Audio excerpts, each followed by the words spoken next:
Hello guys, we're going to talk about a drama romance film called Looks That Kill from 2020. A lot of interesting things are waiting for you. A boy named Max, with bandages on his face, complains to a psychologist that any person who looks at his face immediately leaves this world. When Max was born, the doctor and nurses could not bear to see the boy's face. To prevent more people from dying, the boy's family moved to a small town. The psychologist did not believe the boy and forced him to remove the bandages. Of course, the man immediately leaves our world. The police arrive at the scene and are surprised that Max is always there when people die under mysterious circumstances. The boy notices the brick and takes it with him. At home, Max asks his friend Dan to hit him with the brick, thinking that it might work and stop people from dying. The friend refuses, so Max throws his phone and gets hit with a brick. The mother takes her son to the hospital. Everyone is looking at the boy's face, so the mother advises him to take a magazine. A girl named Alex shares the magazine with Max, and they start talking about a video game she's playing. Max doesn't have a girlfriend because of his bandages, so Dan organizes a blind date for him. The girl's name is Erica.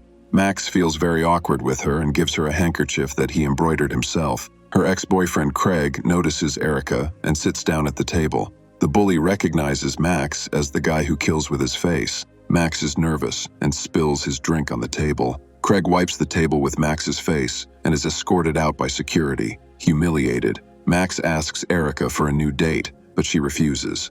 The guy decides to go to another world and jump into the river from a height. Alex appears out of nowhere, and after a pep talk, Max decides to postpone the move. They walk together to the nursing home.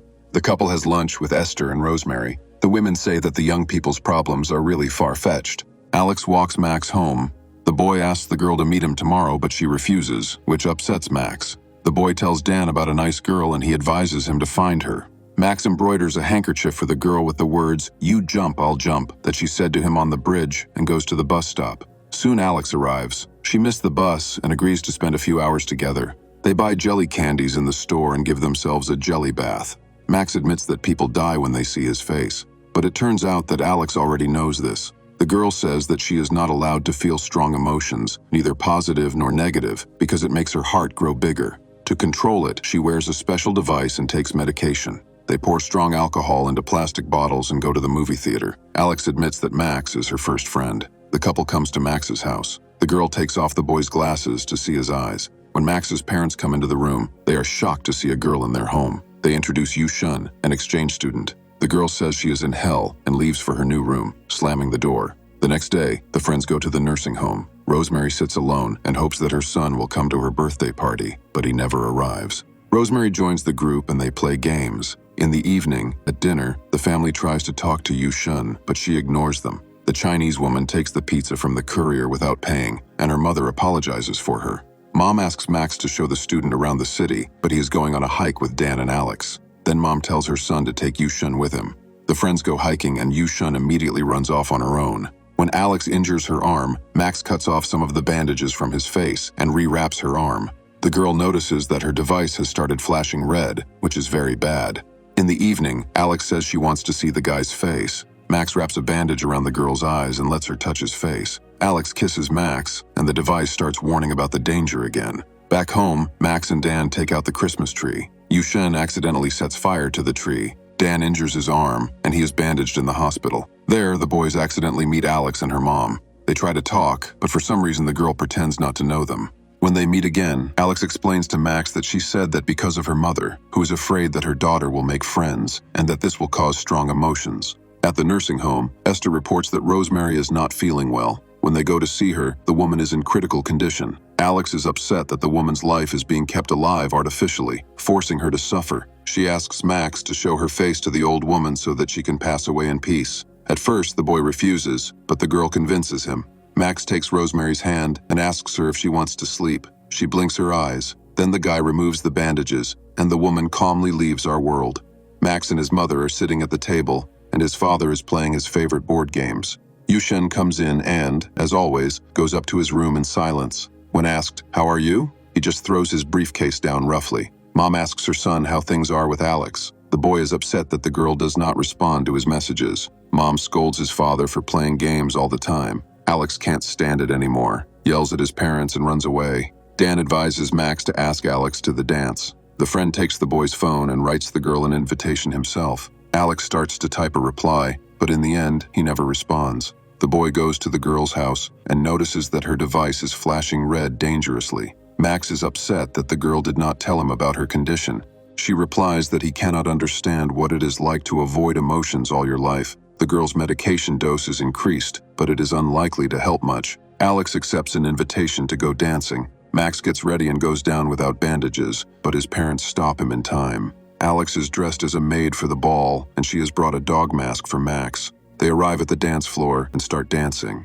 A slow dance begins, and Max asks Alex to dance. The girl starts to get nervous. She feels sick. Her nose is bleeding, and she hurries to the bathroom. Dan runs onto the dance floor with Valencia. Craig follows and tries to talk to Valencia, but she replies that she came with Dan. Craig recognizes Max and grabs him by the neck. The bully rips off the boy's mask and points it at Valencia. The girl dies immediately. The police detain Max, and Alex is taken away in an ambulance. The boy is found not guilty and is soon released. Max immediately runs to the hospital to see Alex to find out how she is doing.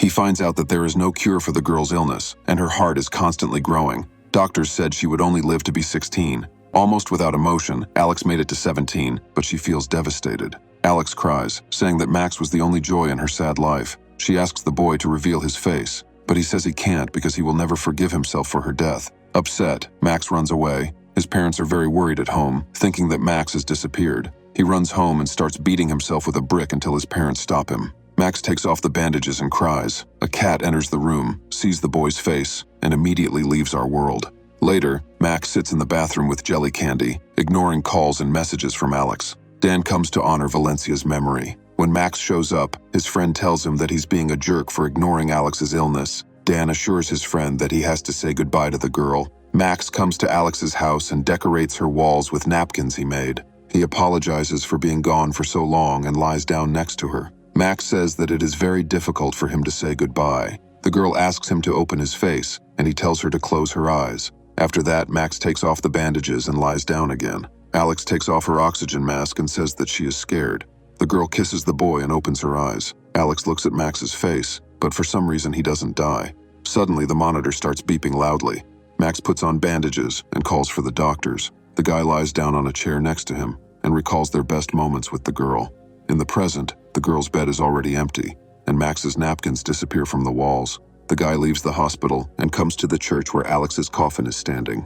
He goes to the bridge, puts a packet of jelly candies in an envelope labeled Alex, and throws it into the water. Max is at a psychologist's office. The doctor asks him how he feels on a scale of 1 to 10. The boy says that he is about a 5. The psychologist replies that this is great progress. Max says that Valencia's case has finally been closed. The court established the cause of death as a serotonin overdose, and it was recognized as a natural cause. After that, the guy became famous, and terminally ill people started asking him for help. Max still visits Esther. He realized that Alex, as well as his parents, did not die when they saw his face, because they do not consider his face to be the most beautiful part of his body. His soul is much more important to them. That is why those who truly love Max do not die looking at his face. His parents have learned to find a common language. The doctor asks the boy what is next. Max answers that he will learn to live without bandages.